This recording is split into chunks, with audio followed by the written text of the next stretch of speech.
जय श्री राम। भूत पिशाचो निकट नहीं आवे, महावीर जबु नाम सुनावे। यानी जहाँ पर महावीर हनुमान जी का नाम लिया जाता है, महावीर हनुमान जी के नाम का जोत जलाया जाता है, वहाँ पर भूत पिशाच कहे या फिर नेगेटिविटी या फिर तंत्र विद्या या फिर काला जादू जो भी हो, जहाँ हनुमान जी के नाम का जोत जलाया जाता है, जहाँ पर हनुमान जी के नाम का भजन किया जाता है, वहाँ पर ये सब चीज़ें उस घर के आसपास या फिर उस घर के लोगों के आसपास भी नहीं भटक सकते हैं। क्योंकि जहाँ प्रभु श्री राम जी का नाम का गुणगान किया जाता है, श्री राम जी का नाम जाप किया जाता है, श्री राम जी का नाम का उच्चारण किया जाता है, या फिर रामायण का पाठ होता है, राम स्तुति गाया जाता है, वहाँ पर हनुमान जी की उपस्थिति होता ही होता है। और जहाँ हनुमान जी की उपस्थिति है वहाँ पर ये सब चीज़ें दूर भागने लगते हैं।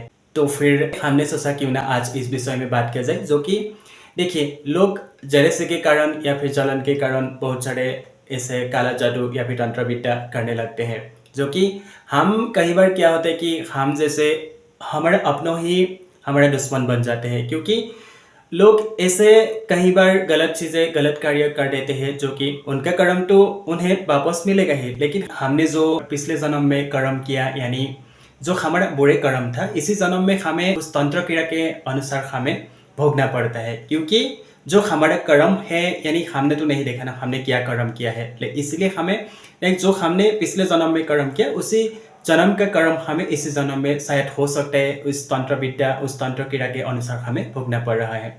लेकिन हाँ, जब हम हनुमान जी की भक्ति करेंगे या फिर हम हनुमान जी की शरण में रहेंगे, हनुमान जी की पूजा आराधना करेंगे, तो फिर हमें इन सब चीज़ों से डरने का आवश्यकता नहीं है। क्योंकि हनुमान जी से बड़ा ना ही कोई नेगेटिविटी है, ना ही कोई तंत्र विद्या या फिर काला जादू है। क्योंकि हनुमान जी, जब हम हनुमान जी के शरण में रहते हैं तो फिर देखिए, हनुमान जी ने बड़े बड़े देवताओं का कार्य संभव किया है। हनुमान जी ने तो प्रभु श्री राम जी, माता सीता को भी हर संकट से उद्धार किया था। तो फिर हम तो निमित्त मात्र मनुष्य है, और जब हमें कोई नेगेटिविटी परेशान करे या फिर कोई काला जादू हमें परेशान करने लगते हैं, तो हमें बस ज़्यादा कुछ नहीं करना, हम बस हनुमान जी के शरण में आना चाहिए। और हमेशा घर में हनुमान चालीसा का पाठ करना चाहिए। उसके साथ साथ हम हनुमान जी का जो पाठ है, बजरंग बाण का पाठ हो गया, सुंदरकांड का पाठ हो गया, हमें संकल्प लेकर के हमें करना चाहिए। जो कि हनुमान जी का जो भी पाठ है, हर पाठ एक पाठ नहीं है बल्कि एक शक्ति है।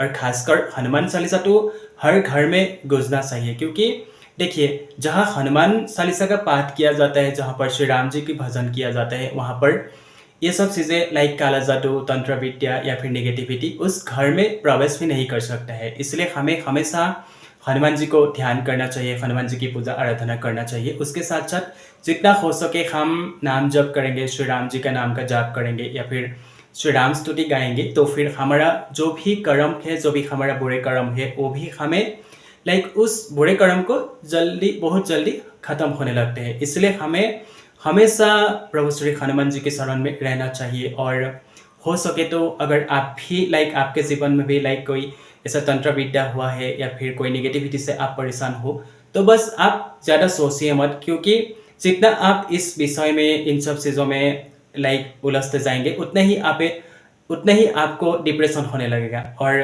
डिप्रेशन एक ऐसा है जो कि अभी हर कोई एक छोटा बात को लेकर के भी डिप्रेशन में जा रहा है। इसलिए हमें जितना हो सके हम हनुमान जी के शरण में बैठ करके हनुमान चालीसा का पाठ करेंगे। या फिर हम देखिए, बजरंग बाण एक ऐसा पाठ है जो कि बजरंग बाण में हनुमान जी को श्री राम जी की शपथ दिया जाता है। और अगर आपके घर में कोई तंत्र विद्या हुआ या फिर आपके ऊपर कोई तंत्र विद्या हुआ है, तो फिर आप बजरंग बाण को जैसे संकल्प ले करके आप 11 दिन का संकल्प ले सकते हैं, 21 दिन का संकल्प ले सकते हैं। आप संकल्प ले करके अगर पाठ करेंगे, तो फिर आपके ऊपर जो भी निगेटिविटी, जो भी तंत्र विद्या है या फिर जो भी हो, बस उस तंत्र विद्या से आपको, यानी उस तंत्र विद्या से निकालने में आपको मदद मिलेगा। यानी जब हनुमान जी को प्रभु श्री राम जी की शपथ दिया जाता है, तो हनुमान जी की उपस्थिति होता ही है, और हनुमान जी आएंगे ही आएंगे आपको मदद करने के लिए। इसलिए हमें बस इन सब चीज़ों से जो तंत्र विद्या या फिर काला जादू है, तो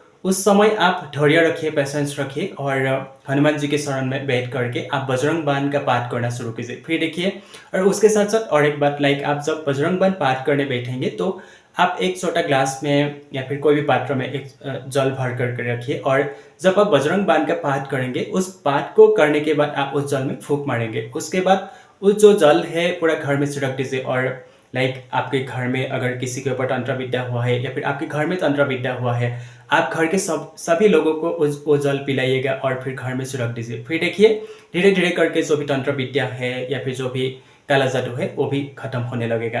तो ये हमारा खुद का अनुभव, खुद का पर्सनल एक्सपीरियंस हम हमेशा आपके साथ शेयर करता हूँ। और आज भी हमने सोचा क्यों ना, जो कि बहुत सारे लोग, बहुत सारे भक्त परेशान रहता है, खासकर अभी के टाइम पे नेगेटिविटी, काला जादू ये सब बहुत ज़्यादा होते हैं, इसलिए हमने सोचा क्यों ना इस विषय में बात किया जाए। और उसके साथ साथ देखिए सिर्फ बजरंग बाण बोल के ही नहीं है, अगर आप हनुमान चालीसा भी पढ़ते हैं तो भी आप आपके सामने आपके साथ एक छोटा सा पात्र में जल भर करके रखिए और फिर उस जल को जब आप पाठ खत्म करेंगे उसके बाद फूंक मार दीजिए। और फिर उसके बाद लाइक हनुमान चालीसा में एक लाइन है जैसे भूत पिशाच निकट नहीं आवे, महावीर जब नाम सुनावे, उस सोपाई को आप बोल करके फिर ऐसे उस जल को घर के सभी लोगों को पिलाइए और घर में से रख दीजिए। और फिर देखिए आपका जो भी निगेटिविटी, जो भी तंत्र विद्या है वो धीरे धीरे हनुमान जी दूर करने लगेगा।